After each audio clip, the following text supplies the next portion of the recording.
എല്ലാവർക്കും വീണ്ടും വരുന്ന യേശു ക്രിസ്തുവിൻ നാമത്തിലുള്ള വന്ദനം. കഴിഞ്ഞ ദിവസങ്ങളിലെല്ലാം യേശുവിൻ്റെ കൃപ അനുഭവിച്ചവരാണ് നാം.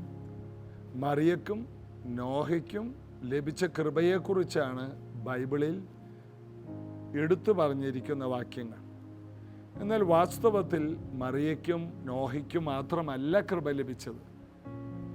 അബ്രഹാമിന് ലഭിച്ചത് കൃപയാണ്, ഏലിയാവിന് ലഭിച്ചത് കൃപയാണ്, ദാവീദിന് തൻ്റെ സഹോദരന്മാരൊക്കെ ഉണ്ടായിട്ടും തന്നേക്കാൾ കഴിവും പ്രാപ്തിയും ഉള്ളവരുണ്ടായിട്ടും ദാവീദിനെ ദൈവം തിരഞ്ഞെടുത്തു. അതിൻ്റെ പേരാണ് കൃപ.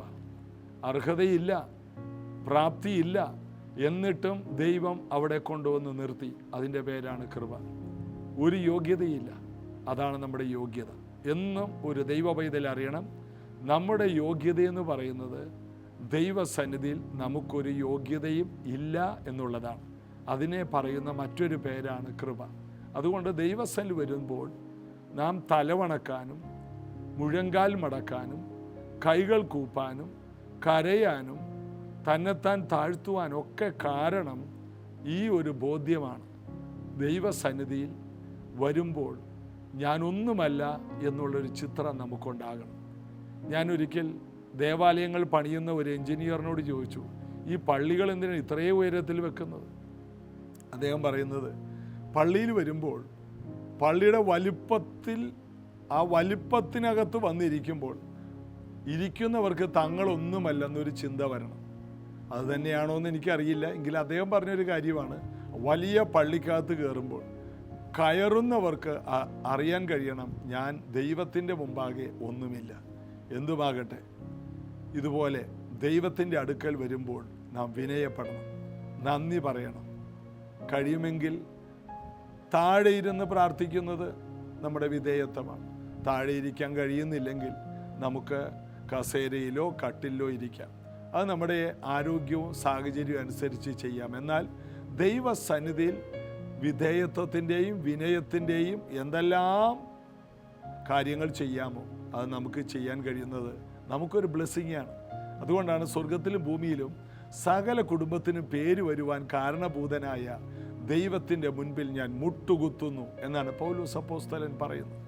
അവർ കടൽക്കരയിൽ മുട്ടുകുത്തി പ്രാർത്ഥിച്ചു. മുട്ടുകുത്തി. അപ്പോൾ 1-ാം നൂറ്റാണ്ടിലെ സഭ, അവർ ദൈവമക്കളാണെങ്കിലും അവർ അഭിഷിക്തരാണ്, അവർ അപ്പോസ്തലന്മാരാണ്, അവർ ഭൂമിയെ കീഴ്മേൽ മറിക്കുന്നവരാണ്. അവരുടെ വിജയരഹസ്യം ദൈവസന്നിധിയിൽ തങ്ങളൊന്നുമല്ല, കൃപ കൊണ്ട് മാത്രമാണ് ജീവിക്കുന്നതെന്നുള്ള ബോധ്യത്തിൽ ദൈവസന്നിധിയിൽ മുട്ടിന്മേൽ നിന്നുകൊണ്ട് അവർ ജീവിച്ചതാണ് അവരുടെ വിജയരഹസ്യം. ഈ ദിവസങ്ങളിൽ ദൈവം നമുക്ക് ഈ വിവേകവും ബോധവും അധികമായിട്ട് നൽകിത്തരട്ടെ. നമുക്ക് യേശുവിനെ തൻ്റെ സന്നിധിയിൽ പാടി വിനയത്തോടെ ആരാധിക്കാം. നൽകിയിടുന്ന നല്ലൊരു യേശുനാഥൻ, തൻ വഴിയെ പിൻഗമിച്ച ആനന്ദം നിത്യമാകും. നന്മയെല്ലാം നൽകിയിടുന്ന നല്ലൊരു യേശുനാഥൻ, തൻ വഴിയെ പിൻഗമിച്ചാൽ ആനന്ദം നിത്യമാകും. പൊൻവെള്ളിയെ ശ്രേഷ്ഠനായ സൂര്യതേജോമയൻ,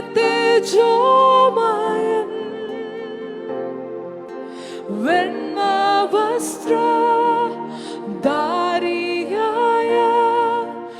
യേശു തമ്പുരാനെ,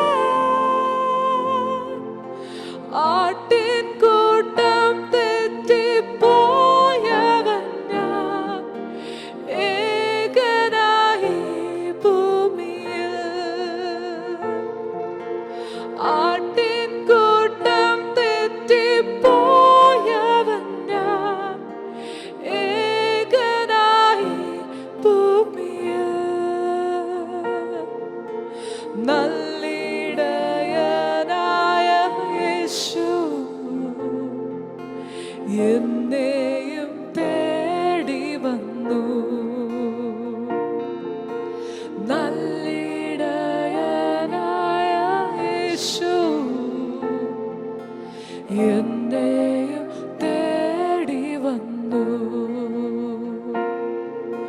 ക്രൂശുമായി പോകും നേരം എന്നെ തിരഞ്ഞവൻ. കഷ്ടതകൾ ഏറ്റതെല്ലാം എൻ്റെ രക്ഷയ്ക്കായി ക്രൂശുമായി പോകും നേരം എന്നെ തിരഞ്ഞവൻ. കഷ്ടതകൾ ഏറ്റതെല്ലാം എൻ്റെ രക്ഷയ്ക്കായി എന്നെ തന്നെ യാഗമായി തിരുമുൻപിലേക്കിടുന്നു. വേറെയൊന്നും നൽകാനില്ല, ഞാനെന്നും നിന്റേതല്ല. ആട്ടിൻകൂട്ടം തെറ്റിപ്പോയവൻ ഞാൻ, ഏകനായി ഭൂമിയിൽ. ആട്ടിൻകൂട്ടം തെറ്റിപ്പോയവൻ ഞാൻ, ഏകനായി ഭൂമിയിൽ. നല്ലിടയനായ യേശു എന്നെയും തേടി വന്നു. നല്ലിടയനായ യേശു എന്നെയും തേടി വന്നു. ക്രൂശുമായി പോകും നേരം എന്നെ തിരഞ്ഞവൻ. കഷ്ടതകൾ ഏറ്റതെല്ലാം എൻ്റെ രക്ഷയ്ക്കായി. ക്രൂശുമായി പോകും നേരം എന്നെ തിരഞ്ഞവൻ. കഷ്ടതകൾ ഏറ്റതെല്ലാം എൻ്റെ രക്ഷയ്ക്കായി എന്നെ തന്നെ യാഗമായി തിരുമുൻപിലേക്കിടുന്നു. വേറെയൊന്നും നൽകാനില്ല, ഞാനെന്നും നിന്റേതല്ല. ആട്ടിൻകൂട്ടം തെറ്റിപ്പോയവൻ ഞാൻ, ഏകനായി ഭൂമിയിൽ. ആട്ടിൻകൂട്ടം തെറ്റിപ്പോയവൻ ഞാൻ, ഏകനായി ഭൂമിയിൽ. നല്ലിടയനായ യേശു എന്നെയും തേടി വന്നു. നല്ലിടയനായ യേശു എന്നെയും തേടി വന്നു. നല്ലിടയനായ യേശു എന്നെയും തേടി വന്നു. ഇന്ന് നമ്മൾ ദൈവസന്നിധിയിൽ ചിന്തിക്കുന്ന ദൈവവചനത്തിൻ്റെ ഒരു പ്രധാന കുറിവാക്യം 2 പത്രോസിൻ്റെ ലേഖനം 1-ാം അധ്യായത്തിൻ്റെ 10-ാമത്തെ വാക്യം. അതുകൊണ്ട് സഹോദരന്മാരെ, നിങ്ങളുടെ വിളിയും തെരഞ്ഞെടുപ്പും ഉറപ്പാക്കാൻ അധികം ശ്രമിപ്പിൻ. അധികം പരിശ്രമിക്കുന്ന ഒരു കാലത്താണ് നമ്മൾ ജീവിച്ചിരിക്കുന്നത്. ജീവിതത്തിൽ വിജയങ്ങൾ പ്രാപിക്കുവാൻ അധികമായ ഒരു പരിശ്രമം, വിദ്യാഭ്യാസത്തിൽ, ജോലിയിൽ, എല്ലാ കാര്യത്തിലും ഒരു വലിയ പരിശ്രമങ്ങൾ നടത്തുന്ന, കഠിനാധ്വാനം ചെയ്യുന്ന ഈ കാലത്ത് ദൈവവചനത്തിൽ പറയുന്നൊരു സത്യമുണ്ട്. നിങ്ങളുടെ വിളിയും തെരഞ്ഞെടുപ്പും ഉറപ്പാക്കാൻ നിങ്ങൾ അധികം ശ്രമിക്കണം. എല്ലാ ശ്രമത്തേക്കാൾ വലിയ ശ്രമം നിങ്ങളുടെ വിളിയും തെരഞ്ഞെടുപ്പും കണ്ടുപിടിക്കാനാണ്. അതായത് നമ്മുടെ വിളിയും നമ്മുടെ തിരഞ്ഞെടുപ്പും കണ്ടുപിടിച്ചാൽ പിന്നെ നമ്മൾ ആരാണെന്ന് അറിയാൻ, നമ്മുടെ ഭാവി എന്താണെന്ന് അറിയാൻ പിന്നെ അധികം ചിന്തിക്കേണ്ടി വരില്ല. അതായത് നമ്മെക്കുറിച്ചുള്ള ദൈവത്തിൻ്റെ പ്ലാൻ എന്താണെന്ന് അറിഞ്ഞാൽ പഠിക്കുന്ന കുഞ്ഞുങ്ങളാണെങ്കിൽ ഏത് കോഴ്സ് തിരഞ്ഞെടുക്കണമെന്ന് നമുക്ക് എളുപ്പമാണ്. അത് വളരെയധികം എളുപ്പമാണ്. കർത്താവിൻ്റെ വേല ചെയ്യാൻ ആഗ്രഹിക്കുന്നവർ അത് കുറച്ച് ലാംഗ്വേജ് സംബന്ധമായ കാര്യങ്ങൾ പഠിക്കുന്നത് ഒത്തിരി നല്ലതായിരിക്കും.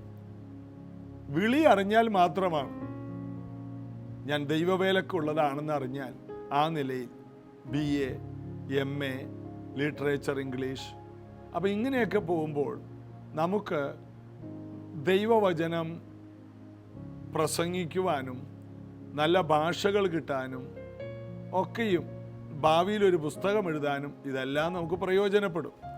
അപ്പോൾ ദൈവവേലയ്ക്ക് വിളിയാണെന്ന് ഒരു വ്യക്തിക്ക് മനസ്സിലായാൽ ആ വ്യക്തി അത് തന്നെ ഫോളോ ചെയ്യാനിടയാകും. അല്ലെങ്കിൽ വീട്ടുകാരുടെ നിർബന്ധത്തിന് ഒരു കോഴ്സ് എടുത്തു, അത് ആർക്കും പഠിക്കാൻ ബുദ്ധിക്കുറവൊന്നുമില്ല. ശരിയല്ലാത്ത കോഴ്സുകൾ എടുക്കുന്നത് കൊണ്ടാണ് പലർക്കും അവിടെ എത്താൻ കഴിയാത്തത്. എന്നാൽ ദൈവത്തിൻ്റെ പദ്ധതി മനസ്സിലായാൽ നമ്മുടെ വിളിക്കനുസരിച്ചുള്ള കോഴ്സുകൾ എടുത്ത് നമുക്ക് ദൈവവേലയിലും ഭാവിയിൽ പ്രയോജനപ്പെടാൻ പറ്റുന്ന കാര്യങ്ങൾ ചെയ്യും. അല്ലെങ്കിൽ നിനവയിലേക്ക് പോകുന്നതിന് പകരം യോന തർശിശിലേക്ക് പോയതുപോലെ ഉണ്ടാകും. കാറ്റും കോളും തിരമാലകളും, അവിടെ നിൽക്കാനും പറ്റിയില്ല, സക്സസ് ആയില്ല, ആ യാത്ര തന്നെ സക്സസ് ആയില്ല, പദ്ധതികളെല്ലാം പൊളിഞ്ഞുപോയി. വീണ്ടും നിനവയിലേക്ക് വന്നു, ദിവസങ്ങൾ വെറുതെ വേസ്റ്റായി. അപ്പോൾ അങ്ങനെ ഒരു സംഭവം നമ്മുടെ ജീവിതത്തിൽ ആർക്കും ഉണ്ടാകരുത്. നിങ്ങളുടെ വിളി, നിങ്ങളുടെ തിരഞ്ഞെടുപ്പ് എന്താണ്? അപ്പോൾ ദൈവവേലക്ക് വിളിയാണോ? അല്ല, കർത്താവ് ഒരു ബിസിനസ്സുകാരനായിട്ടാണോ വിളിച്ചേ? എന്തിനു വേണ്ടിയാണ് ദൈവം വിളിച്ചത്? എന്നാൽ നിങ്ങളോട് ഞാൻ ബൈബിൾ പ്രകാരം ഒരു സത്യം പറയാം. പഴയ നിയമത്തിൽ 12 ഗോത്രങ്ങളുണ്ട്. പുതിയ നിയമം, പഴയ നിയമം. പഴയ നിയമത്തിൽ 12 ഗോത്രങ്ങളിൽ ഒരു ഗോത്രം മാത്രമേ ദൈവവേലക്ക് വിളിച്ചുള്ളൂ എങ്കിൽ പുതിയ നിയമത്തിൽ പറയുന്നു, നിങ്ങൾ രാജകീയ പുരോഹിത വർഗമാണ്. അതിൻ്റെ അർത്ഥം ആരെയെല്ലാം ദൈവം വിളിച്ചിട്ടുണ്ടോ അവരെല്ലാവരും അന്ധകാരത്തിൽ നിന്ന് വന്നവർ, അത്ഭുത പ്രകാശത്തിലേക്ക് വന്നവർ, ഇരുട്ടിൽ നിന്ന് വന്നവർ, പാപത്തിൽ നിന്ന് വന്നവർ എല്ലാം വിളിച്ചവൻ്റെ സൽഗുണങ്ങളെ ഘോഷിക്കണം. യേശുവിനെ ഉയർത്താൻ വിളിക്കപ്പെട്ടവരാണ് നാം. യേശുവിനെ ഉയർത്തുമ്പോൾ നാം ആണ് ഉയരുന്നത് എന്നുള്ള സത്യം അറിയണം. യോശുവ ദൈവത്തെ ഉയർത്തി, യോശുവ ഉയർന്നു. ഏലിയാവ് ദൈവത്തെ മാത്രം ഉയർത്തി, ഏലിയാവിന് വലിയ ഉയർച്ചകളുണ്ടായി. അഗ്നിമയ രഥങ്ങളും തേരുകളും വന്ന് ഏലിയാവിനെ കൊണ്ടുപോയി. അതായത് ദൈവത്തെ ഉയർത്തിയ എല്ലാ വ്യക്തികളെയും ദൈവം ഉയർത്തിയിട്ടുണ്ട്. അപ്പോൾ നമ്മുടെ വിളിയിലെ ഒന്നാമത്തെ കാര്യം, നാം വിളിക്കപ്പെട്ടത് ദൈവത്തെ ഉയർത്തുവാനാണ്, വിളിച്ചവൻ്റെ സൽഗുണങ്ങളെ ഘോഷിക്കാനാണ്. ദാവീദ് അവൻ്റെ കുഞ്ഞുകാലത്ത് ദൈവത്തെ ഉയർത്തി. ഇസ്രായേലിൽ ഒരു ദൈവമുണ്ടെന്ന് ഭൂമിയിൽ എല്ലാവരും അറിയും. ഇസ്രായേലിൽ ഒരു രാജാവുണ്ട്, ഇസ്രായേലിൽ ഒരു യുദ്ധവീരനുണ്ട്, ഇസ്രായേലിൽ ഒരു ആട്ടിടയനുണ്ട്, ഇസ്രായേലിൽ ഒരു പാട്ടുകാരനുണ്ട് എന്നല്ല പറഞ്ഞത്, ഇസ്രായേലിൽ ഒരു ദൈവമുണ്ട്. നാം ദൈവത്തെ ഉയർത്തുമ്പോൾ നാം ഉയർന്നു വരും. ദാവീദിനെ പോലെ ഉയർന്ന, ദാവീദിൻ്റെ മകനായ ശലോമോനെ പോലെ ഉയർന്ന മറ്റാരുമില്ല. ദാവീദ് ദൈവത്തിൻ്റെ ഹൃദയപ്രകാരമുള്ളവനായി മാറി. ദൈവം അവന് ചോദിച്ചതിലും നനച്ചതിലും അധികമായിട്ടാണ് എല്ലാം കൊടുത്തത്. ദൈവം അവൻ്റെ യുദ്ധങ്ങളെ മാറ്റി. ദൈവം അവന് സ്വസ്ഥത കൊടുത്തു. ദൈവം അവന് സമാധാനം കൊടുത്തു. ദൈവം അവൻ്റെ തലമുറയെ മാനിച്ചു. ദൈവം അവൻ്റെ സിംഹാസനത്തെ ഉറപ്പിച്ചു. ദൈവം അവന് പോരാ എന്ന് കരുതി മറ്റു പലതും കൊടുത്തു. ദൈവം വിശ്വസ്തനാണ്. ദൈവത്തെ ഉയർത്താൻ ആര് രംഗത്ത് വരുമോ അത് നമ്മുടെ വിളിയാണ്. നമ്മുടെ വിളി പാപത്തിൽ കിടന്ന, ശാപത്തിൽ കിടന്ന നാം ഓരോരുത്തരും നമ്മെ വിളിച്ചവനെ ഉയർത്തുക എന്നുള്ളതാണ് നമ്മുടെ ഒന്നാമത്തെ വിളി. അതിനോട് ബന്ധപ്പെട്ട് ജോലി, ബിസിനസ്, കലാ കാര്യങ്ങളെല്ലാം, സാംസ്കാരിക കാര്യങ്ങളെല്ലാം അതിൻ്റെ സൈഡ് മാത്രമാണ്. നമ്മുടെ തിരഞ്ഞെടുപ്പെന്ന് പറയുന്നത് ദൈവത്തിന് വേണ്ടിയുള്ള വിളിയാണ്. പലരും വിചാരിച്ചിരിക്കുന്നത് ഞങ്ങളുടെ ചർച്ചിലൊരു പാസ്റ്ററുണ്ട്, പാസ്റ്ററിനൊരു ഭാര്യയുണ്ട്, പാസ്റ്ററും ഭാര്യയും ചെയ്യേണ്ടതാണ് ഈ ദൈവവേലയെന്ന് പറഞ്ഞാൽ പാസ്റ്റർ പോലും പാസ്റ്ററിൻ്റെ മക്കളെ നേഴ്സായിട്ടും എൻജിനീയറായിട്ടും ഡോക്ടറായിട്ടും വേറെ വഴിക്ക് വിടുകയാണ്. കാരണം ഞങ്ങൾക്കോ ഈ ഗതികേട് പറ്റി, എൻ്റെ മക്കൾക്ക് പോലും ഇത് വരരുതേ എന്ന് പറയുന്ന ഒരു സ്ഥിതിയിലേക്കാണ് ദൈവവേലക്കാർ പോലും ഈ കാലഘട്ടത്തിൽ ദൈവവേലയെ ഭയത്തോടെയാണ് കാണുന്നത്. ദൈവത്തിൻ്റെ വേല ചെയ്താൽ ജീവിതത്തിൽ ഒരു ഭാവിയില്ല എന്നുള്ള ഒരു തെറ്റായ ധാരണയെ പൊളിക്കുവാൻ ഇന്നിത് കേൾക്കുന്ന ഓരോ വ്യക്തികളും എൻ്റെ വിളി ദൈവവേലക്കാണ്, ദൈവത്തിൻ്റെ വേലക്ക് ഇറങ്ങിയാൽ കഷ്ടമുണ്ട്, വേദനകളുണ്ട്, എൻ്റെ നാമനിമിത്തം അപ്പനോ അമ്മയോ വീടോ ധനമോ എന്ത് നഷ്ടപ്പെട്ടാലും 100 മടങ്ങും വരുവാനുള്ള ലോകത്തിൽ നിത്യജീവനും പ്രാപിക്കാത്തവൻ ആരുമില്ലെന്ന് യേശു പറഞ്ഞ വാക്കിൻ്റെ പുറത്ത് വിശ്വസിച്ച് ചുവടുകൾ വെക്കാൻ കഴിയുന്നവർക്ക് മാത്രമേ ഈ വേലയിൽ നിൽക്കാൻ കഴിയൂ. കർത്താവിൻ്റെ വേലക്ക് ഞാൻ ഇറങ്ങിയിട്ട് 30-ലധികം വർഷമായി. ഈ 30-ലധികം വർഷത്തിൽ ആരംഭ നാളുകളിൽ കേൾക്കുന്നവർക്ക് ഭയം തോന്നുന്ന ഒന്നായിരുന്നു ഞാൻ ചെയ്യുന്ന ദൈവവേലയെന്ന് പറയുന്നത്. കാരണം യാതൊരു അടിസ്ഥാനപരമായ സാമ്പത്തികമായ സാധ്യതകളുമില്ല, മാറിയെടുക്കാൻ രണ്ടാമതൊരു വസ്ത്രമില്ല, ആകെയുള്ള ആധാരം വേദപുസ്തകം മാത്രമാണ്. വീടുകളിൽ നിന്ന് സപ്പോർട്ടില്ല, ചർച്ചിൽ നിന്ന് സപ്പോർട്ടില്ല, വേദപുസ്തക പഠനത്തിൻ്റെ യാതൊരു അടിസ്ഥാനവുമില്ല. അതായത് ബൈബിൾ കോളേജിലൊന്നും പഠിക്കാനോ അങ്ങനെ പറഞ്ഞു വിടാനോ ആരുമില്ല, പഠിപ്പിക്കാൻ ആരുമില്ല, പഠിക്കാനുള്ള സാഹചര്യമില്ല. അപ്പോൾ അങ്ങനൊരു യാതൊരു അടിസ്ഥാനപരമായ സൗകര്യങ്ങളും ദൈവവേല ചെയ്യാൻ എൻ്റെ ജീവിതത്തിൽ ഇല്ലായിരുന്നു. എന്നാൽ ആ നാളുകളിലുണ്ടായിരുന്ന എൻ്റെ മാനസികാവസ്ഥയെന്ന് പറഞ്ഞാൽ ഓരോ ദിവസവും കഷ്ടങ്ങൾ വരുമ്പോൾ ആ കഷ്ടത്തിൽ സന്തോഷിക്കാൻ കഴിയുന്ന ഒരു മാനസികാവസ്ഥ. മണിക്കൂറുകൾ, മൈലുകൾ നടക്കുമ്പോൾ, രാത്രികളിൽ ഒരേ ഡ്രസ്സ് കഴുകിയിട്ട് നേരം വെളുക്കുന്നവരെ അത് വീശി വീശി ഉണക്കുമ്പോൾ ഞാൻ എൻ്റെ ജീവിതത്തിൽ ആത്മാവിൽ സന്തോഷിച്ചിരുന്നു. ഒരു ദിവസം പോലും ദൈവവേല എനിക്ക് നിരാശയായി തോന്നിയില്ല. കാരണം എൻ്റെ ജീവിതത്തിൽ ഇതൊരു ഭയങ്കര പ്രോത്സാഹനമായിരുന്നു. എന്നെ ഭൂമിയിൽ പ്രോത്സാഹിപ്പിക്കാൻ ആരും ഇല്ലായിരുന്നു. മോനെ, നല്ല ജോലിയാണ്. ദൈവദാസന്മാർ പോലും പറഞ്ഞു, ഒരു അടിസ്ഥാനവുമില്ലാതെ സുവിശേഷ വേലയ്ക്ക് എങ്ങനെ ഇറങ്ങും? ഒരു ദൈവദാസൻ എന്നെ വളരെയധികം ആക്ഷേപിച്ചു. കാരണം പ്രസംഗിക്കുന്നതിൽ ചെറിയ മാറ്റങ്ങൾ വന്നു. അതായത് കാക്കയുടെ വരവ് നിന്ന് പോയെന്നൊരു വാക്ക് ഞാൻ പറഞ്ഞു. അത് വലിയ വിഷയമാക്കി. തോട് പറ്റിപ്പോയതുകൊണ്ട് കാക്കയുടെ വരവ് നിന്നുപോയി. അതേതൊരു പാട്ടുപുസ്തകത്തിലെ പാട്ടിൽ കിടക്കുന്ന കാര്യമാണ്. എന്നാൽ എന്നോട് പറഞ്ഞു, അങ്ങനൊരു വാക്ക് ബൈബിളിലില്ല, അങ്ങനൊരു വാക്ക് ബൈബിളിലില്ല.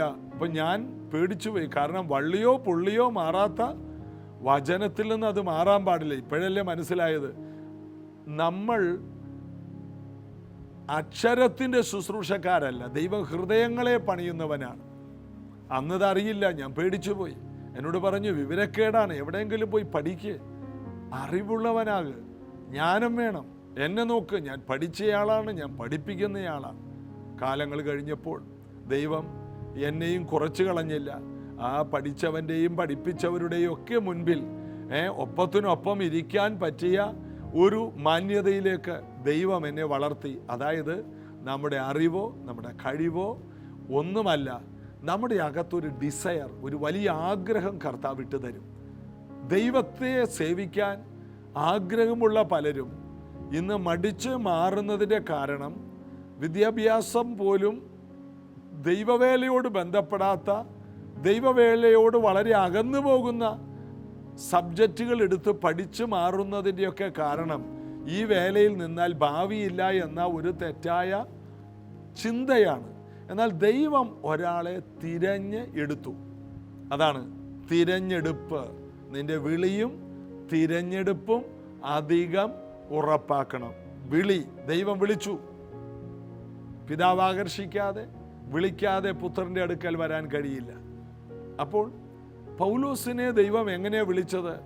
അവൻ ദൈവജനത്തെ, ദൈവസഭയെ ദ്രോഹിക്കാൻ മഹാപുരോഹിതൻ്റെ അധികാരപത്രവുമായിട്ട് അപ്പോസ്തല പ്രവൃത്തി 9-ാം അധ്യായത്തിൽ ദമസ്കോസിലുള്ള സഭയെ നശിപ്പിക്കാനായിട്ട്, ആ സഭകളെയെല്ലാം തകർക്കാനായിട്ട് വരുമ്പോൾ ദമസ്കോസിൻ്റെ പടിവാതിക്കൽ വെച്ച് സൂര്യപ്രകാശത്തേക്കാൾ വെല്ലുന്ന ഒരു വലിയ പ്രകാശത്തിൻ്റെ വെളിച്ചത്തിൻ്റെ മുൻപിൽ അവൻ്റെ കണ്ണ് മങ്ങിപ്പോയി. അതായത് നമ്മൾ ഈ വെൽഡിംഗ് ഒക്കെ ചെയ്യുമ്പോൾ ആ വെൽഡിങ്ങിലേക്ക് നോക്കിക്കഴിഞ്ഞാൽ പിന്നെ കുറച്ച് നേരത്തേക്ക് നമ്മുടെ കണ്ണ് ഇരുട്ട് പോലെ ഇരിക്കും. കാരണം അത്ര ഭയങ്കര വെളിച്ചമാണ് വെൽഡിംഗ് ലൈറ്റ്. അതുകൊണ്ട് വെൽഡിംഗ് ചെയ്യുന്നവരുടെ കണ്ണുകൾ കുറച്ച് കഴിയുമ്പോൾ കാഴ്ച മങ്ങും. ഇതുപോലെ ഒരു 10,000 നമ്മുടെ കണ്ണു മുമ്പിൽ കാണുന്ന വെൽഡിങ്ങിൻ്റെ ഒരു 10,000 മടങ്ങാണ്, ഇടിമിന്നലിനേക്കാൾ 10,000 മടങ്ങാണ് നീതി സൂര്യനായ ക്രിസ്തുവിൻ്റെ വെളിച്ചം. ആ വെളിച്ചത്തിൻ്റെ മുൻപിൽ ഇവൻ്റെ കണ്ണ് മങ്ങിപ്പോയി. അവനെ അവിടെ വെച്ച് ദൈവം തൊട്ടു. അവൻ അവിടെ നിന്ന് ദൈവവേലയ്ക്ക് സമർപ്പണമുണ്ടായി. ദമസ്കോസിൽ നിന്ന് അവൻ വളർന്നു. അവൻ അഭിഷേകം പ്രാപിച്ചു, സൗഖ്യം പ്രാപിച്ചു, രൂപാന്തരം പ്രാപിച്ചു, വചനം ധ്യാനിച്ചു. അവൻ അവിടെ വെച്ച് തന്നെ വചനം പഠിപ്പിക്കാനും പ്രസംഗിക്കാനും തുടങ്ങി. പിന്നെ നമ്മൾ 13-ാം അധ്യായത്തിൽ നോക്കുമ്പോൾ അവൻ പ്രവചിക്കുന്നു. പിന്നെ 13-ാം അധ്യായത്തിൽ തന്നെ പൗലോസ് അപ്പോസ്തലനായിട്ട് ബർന്നബാസുമായിട്ട് വലിയ ശുശ്രൂഷകൾക്കായിട്ട് അവർ ദൂരെ യാത്ര ചെയ്യുന്നു. അപ്പോൾ ദൈവവേലയ്ക്ക് വിളിയുള്ള ഒരു വ്യക്തി അതിൽ തന്നെ നിന്റെ അഭിവൃദ്ധി എന്തിലാണോ അതിലിരിക്കണം. നിന്റെ അഭിവൃദ്ധി എന്തിലാണ്? നിന്റെ വിളിക്കകത്താണ്. എന്തിന് ദൈവം എന്നെ വിളിച്ചു? ഈ കാര്യം ആരെങ്കിലും ചിന്തിക്കാറുണ്ടോ? ഞാൻ രക്ഷിക്കപ്പെട്ടു, ഞാൻ സ്നാനപ്പെട്ടു, ഞാൻ ചർച്ചിൽ പോകുന്നുണ്ട്, ചർച്ചിൽ പോകുന്നുണ്ട്, ചർച്ചിലെ മീറ്റിംഗ് ഒന്നും മുടക്കൂല, ദൈവവേലക്ക് കൊടുക്കുന്നുണ്ട്. പോരാ, നിന്റെ വിളിയും നിന്റെ തിരഞ്ഞെടുപ്പും നീ അറിയണം. എന്തിനാണ് കർത്താവ് നിന്നെ വിളിച്ച് വേർതിരിച്ചതെന്ന് നീ നിന്നെ തന്നെ നല്ലവണ്ണം അറിയണം. അറിയാത്ത കാര്യം ഒരിക്കലും നമുക്ക് ചെയ്യാൻ കഴിയില്ല. നമ്മൾ അറിയണം ഈ കപ്പിൽ എന്താണെന്ന് ഞാൻ ഇങ്ങനെ നോക്കി അറിഞ്ഞിട്ടാണ് ഞാനിത് കുടിക്കുന്നത്. ചിലപ്പോൾ ബൂസ്റ്റ് ആയിരിക്കും, ചിലപ്പോൾ കാപ്പി ആയിരിക്കും, ചിലപ്പോൾ കട്ടൻ ചായ ആയിരിക്കും, ചിലപ്പോൾ ലൈം ടീ ആയിരിക്കും. ഓരോന്ന് കാണുമ്പോൾ എനിക്കറിയാം, ഞാൻ അറിഞ്ഞു കഴിയുമ്പോൾ അത് ഞാൻ എൻ്റേതാക്കും.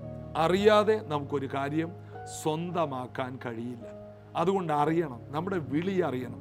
വിളി അറിഞ്ഞു കഴിഞ്ഞാൽ നമ്മുടെ ജീവിതത്തിൻ്റെ പകുതി ദൂരം പിന്നിട്ടതുപോലെയാണ്. പിന്നെ നമുക്ക് പ്ലാൻ ചെയ്യാൻ എളുപ്പമാണ്. ദൈവവേലക്ക് പറ്റിയ ഒരു ജീവിതം, പിന്നെ നമ്മുടെ പ്രാർത്ഥന പോലും മെച്ചമായിരിക്കും. അതുകൊണ്ട് ഈ ദിവസങ്ങളിൽ നിങ്ങളെ ദൈവം വേലക്ക് വിളിച്ചു എന്ന് നിങ്ങളിൽ തന്നെ നിങ്ങൾ ഒരു ബോധ്യം കണ്ടെത്തണം. ചിലർ തെറ്റിദ്ധരിച്ചിരിക്കുന്നത് ചിലരെ ദൈവം വേലക്ക് വിളിച്ചൊന്നും അല്ല. ദൈവം എല്ലാവരെയും വേലക്ക് വിളിച്ചതാണ്. എന്നാൽ കുറച്ച് പേര് കുറച്ച് കഴിയുമ്പോൾ ഇതെല്ലാം ഇട്ടേച്ചു പോകും. അവർ ബുദ്ധിയിലേക്ക് മാറും. ബുദ്ധിയിലേക്ക് മാറിയവരാരും ജീവിതത്തിൽ വിജയങ്ങളെ കണ്ടിട്ടില്ല. അതുകൊണ്ട് വിളിയും തെരഞ്ഞെടുപ്പും ഉറപ്പാക്കാൻ അധികം നാം പരിശ്രമിക്കണം. എന്തിനാണ് കർത്താവ് വിളിച്ചത്? ചിലർ പറയും ജോലി ചെയ്തുകൊണ്ട് ദൈവത്തെ, നിന്റെ വിശ്വാസം നിന്നെ രക്ഷിക്കട്ടെ, ബിസിനസ്സുകൾ ചെയ്തുകൊണ്ട് സഭയെ സപ്പോർട്ട് ചെയ്യണം. നല്ല കാര്യം. ദൈവം അങ്ങനെയും ചിലരെ വിളിച്ചിട്ടുണ്ട്. ഏതായാലും വിളി എന്താണെന്ന് കണ്ടുപിടിക്കുക. എന്തിനാണ് ദൈവം വിളിച്ചത്? ഇനി വിളിയുടെ ഉള്ളിലോട്ട് പോകും തോറും, ഞാൻ ഇറങ്ങിയ കാലത്ത് എനിക്കൊന്നും അറിയില്ല. പിന്നീട് കുറേ കാലം കഴിഞ്ഞപ്പോഴാണ് ദൈവം എന്നെ ഒരു സുവിശേഷകനായിട്ടാണ് വിളിച്ചു വന്നു. ആ വഴിയിൽ ഞാൻ ഓടി. കുറച്ച് കഴിഞ്ഞപ്പോൾ ദൈവം എന്നെ ഒരു സഭാ ശുശ്രൂഷകനായിട്ട് വിളിച്ചു. അതെൻ്റെ വിവാഹ സമയങ്ങളിലാണ്. അതുവരെയും ഞാനൊരു സുവിശേഷകനും ഒരു പ്രവാചകനുമായിട്ടാണ് ഞാൻ അറിയപ്പെട്ടത്. എന്നാൽ എന്നെ ഒരു പാസ്റ്ററാക്കി മാറ്റുന്ന ഒരു സമയം വന്നപ്പോൾ, ഇതെല്ലാം ഉപവാസവും പ്രാർത്ഥനയുടെ ഇടയിൽ എനിക്ക് വരുന്ന ടേണിംഗ് പോയിന്റുകളായിരുന്നു. ഇത് തന്നെയാണ് എന്നെ കേൾക്കുന്ന ഒത്തിരി പേരുടെ ചോദ്യത്തിൻ്റെ മറുപടികളാണ് ഈ ദിവസങ്ങളിൽ നിങ്ങൾ കേൾക്കുന്നത്. അതുകൊണ്ട് നിങ്ങൾ അറിയേണ്ട ഒരു സത്യം, ഒരു പ്രവാചകൻ പറഞ്ഞിട്ടുണ്ട് ഞാൻ ഇന്ന ആളാകും, നീ അത് നോക്കി മാത്രം ഇരിക്കരുത്. നീ ഇന്ന് മുതൽ പ്രവർത്തിച്ച് തുടക്കുക. നീ മുന്നോട്ട് ചുവട് വെക്കുമ്പോൾ നിന്റെ വിളി വെളിപ്പെട്ട് വരും. പ്രാർത്ഥിക്കുക, ധ്യാനിക്കുക, അന്വേഷിച്ച് കണ്ടുപിടിക്കുക, പ്രവർത്തിച്ചുകൊണ്ടേയിരിക്കുക. പ്രവർത്തിച്ചുകൊണ്ടിരിക്കുമ്പോൾ നമ്മൾ എന്ത് ചെയ്യുമ്പോഴാണ് നമുക്ക് സമാധാനം കിട്ടുന്നത്, എന്ത് ചെയ്യുമ്പോഴാണ് നമുക്കൊരു സ്വസ്ഥത കിട്ടുന്നത്, അതാണ് നമ്മുടെ വിളി. നമുക്കൊരു സ്വസ്ഥത വരും, നമുക്ക് അതിനകത്ത് എൻജോയ് ചെയ്യാൻ പറ്റും. ഞാൻ ആദ്യം ഒരു കാര്യം പറഞ്ഞില്ലേ, ഞാൻ വളരെ കഷ്ടങ്ങളിലൂടെ മൈലുകൾ 15 രൂപയുടെ ബൈബിളും പിടിച്ച് നടക്കുമ്പോൾ എനിക്കതൊരു ഭാരമായി എനിക്ക് തോന്നിയിട്ടില്ല. സുവിശേഷ വേല ഭയങ്കര കഷ്ടപ്പാട് ഇല്ല, എനിക്കങ്ങനെ തോന്നിയിട്ട് പോലുമില്ല. ഒരു ഭാരമുണ്ടായിട്ടില്ല. വണ്ടിക്കൂലിയില്ലാതെ മൈലുകൾ നടക്കുമ്പോൾ എനിക്കത് എൻജോയ് ചെയ്യാൻ പറ്റി. അതായത് ദൈവം ഏൽപ്പിച്ചതിനെ ആസ്വദിക്കാൻ കഴിയും. ആസ്വദിക്കാൻ കഴിയാത്തതൊന്നും ദൈവം തന്നതല്ല. ഒന്ന്. രണ്ടാമത്തെ കാര്യം, ദൈവം തന്നതിനെ നാം ആസ്വദിക്കാൻ പഠിക്കണം. ചിലർ ദൈവം തന്ന ജീവിതത്തെ ആസ്വദിക്കില്ല. അത് അപകടമാണ്. എല്ലാം ആസ്വദിച്ചാൽ മാത്രമേ അത് നമുക്ക് മനോഹരമായി ചെയ്യാൻ കഴിയൂ. പടം വരക്കുന്ന ഒത്തിരി പേര് പടം വരക്കും. എല്ലാ സ്കൂളിലും ഡ്രോയിങ് ടീച്ചറുണ്ട്. എന്നാൽ ചില കുട്ടികൾ അത് ആസ്വദിക്കും. അവർ ആ ഫീൽഡിൽ നന്നായിട്ട് തിളങ്ങും. മീഡിയ എല്ലാവരും ചെയ്യും. ചിലർ മീഡിയ ആസ്വദിക്കും, അതവർ നന്നായിട്ട് ചെയ്യും. ഇൻസ്ട്രുമെൻറ്റുകൾ അത് എല്ലാ കുട്ടികളും പഠിക്കാറുണ്ട്. എന്നാൽ ചില കുട്ടികൾ അത് ആസ്വദിക്കും, അവരതിൽ സക്സസ് ആകും. പാട്ട് എല്ലാവരും സംഗീതം പഠിക്കാൻ പോകാറുണ്ട്. കാരണം ഒരു സീസണിൽ മാതാപിതാക്കൾ പഠിത്തത്തിൻ്റെ കൂടെ അതും കൂടി വിടും. ശനിയാഴ്ച അവധിയാണ്, ഇന്ന സംഗീത ഒരു ടീച്ചറുണ്ട്. എന്നാൽ എല്ലാവരും ആ ഭാഗത്ത് വരില്ല. ചിലരത് ആസ്വദിക്കും. ആസ്വദിക്കുന്നവർ മാത്രമേ അതിൽ വളരൂ. ആസ്വദിക്കുക. നമ്മുടെ ക്രിസ്തീയ ജീവിതം ആസ്വദിക്കണം. എന്നാൽ മാത്രമേ ഇതിൽ തുടരാൻ കഴിയൂ. കുടുംബജീവിതം ആസ്വദിക്കണം. എന്നാൽ മാത്രമേ അതിനകത്ത് നമുക്ക് വലിയ ഭാവിയുള്ളൂ. അല്ലെങ്കിൽ ഇടയ്ക്ക് വെച്ച് പിരിയുന്നതൊക്കെ ആസ്വദിക്കാത്തത് കൊണ്ടാണ്. നമ്മുടെ മ്യൂസിക്കിനെ, നമ്മുടെ കലകളെ, ദൈവം നമുക്ക് തന്ന താലന്തുകളെ നാം ആസ്വദിക്കണം. ദൈവം നമുക്ക് തന്ന മിനിസ്ട്രിയിൽ നാം ആസ്വദിക്കണം. എനിക്ക് പ്രസംഗമെന്ന് പറയുന്നത് ഒരാസ്വാദ്യമാണ്. എത്ര പറഞ്ഞാലും. കഴിഞ്ഞ ദിവസം ഞാൻ അവിടെ ചെങ്കൽക്കോട്ട എന്ന ഒരു സ്ഥലത്ത് പ്രസംഗിക്കാൻ പോയി, തിരുവനന്തപുരത്ത്. അവിടുത്തെ ദൈവദാസൻ എന്നോട് പറഞ്ഞു, 11:30 മൈക്ക് തന്നിട്ട് പറഞ്ഞു 3 മണി വരെയും പ്രസംഗിക്കണം. ഞാൻ പ്രസംഗിച്ചു. ഞാനത് ആസ്വദിക്കുകയാണ്. ഞാനവിടെ കരഞ്ഞു, ഞാനവിടെ ചിരിച്ചു, ജനങ്ങൾ കരഞ്ഞു, ജനങ്ങൾ ചിരിച്ചു. ഞാനത് ആസ്വദിക്കുകയായിരുന്നു. എനിക്കത് ആസ്വദിക്കുന്നത് കൊണ്ട് എത്ര നേരം നിൽക്കുന്നതിലും കുഴപ്പമില്ല. എൻ്റെ മുൻപിൽ ആയിരങ്ങൾ വേണ്ട, എൻ്റെ മുൻപിൽ ഒരാളെങ്കിലും മതി.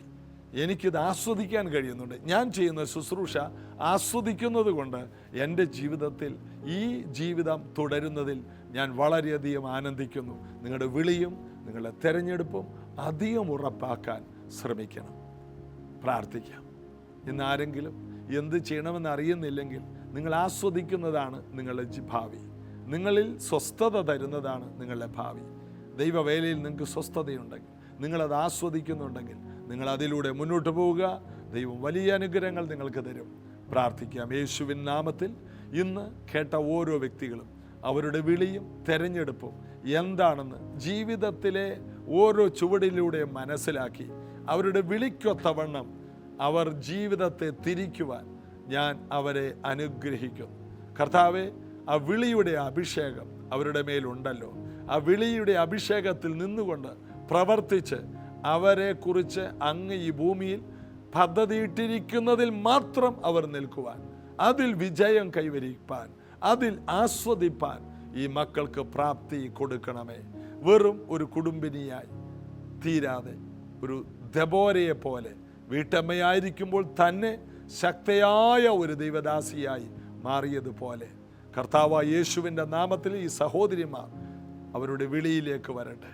ദാവീദിനെ പോലെ കൊച്ചു പ്രായത്തിൽ തന്നെ ആ വിളിയെ തിരിച്ചറിഞ്ഞ് അതിലേക്ക് അവർ ഓടിക്കയറട്ടെ.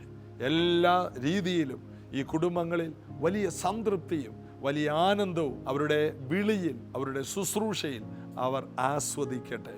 അനുഗ്രഹിക്കുന്നു. സൗഖ്യങ്ങൾ പ്രാപിക്കട്ടെ, വിടുതലുകൾ പ്രാപിക്കട്ടെ. ഇന്ന് ഏതെല്ലാം വ്യക്തികൾ ഭാരത്തോടെ ഇരിക്കുന്നുവോ അവർക്ക് അതിനുള്ള വിടുതലുകളെ, സൗഖ്യങ്ങളെ ഞാൻ കൽപ്പിച്ചാക്കും. യേശുവിൻ നാമത്തിൽ പിതാവേ, ആമേൻ. ദൈവം കർത്താവായ യേശു നമ്മെ വിളിച്ചു. ആ വിളിച്ചവനെ ഉയർത്തുവാൻ നമ്മെ കൂടുതൽ കർത്താവ് ശക്തീകരിക്കട്ടെ. നാളെ ഇതേ സമയത്ത് കാണാമല്ലോ.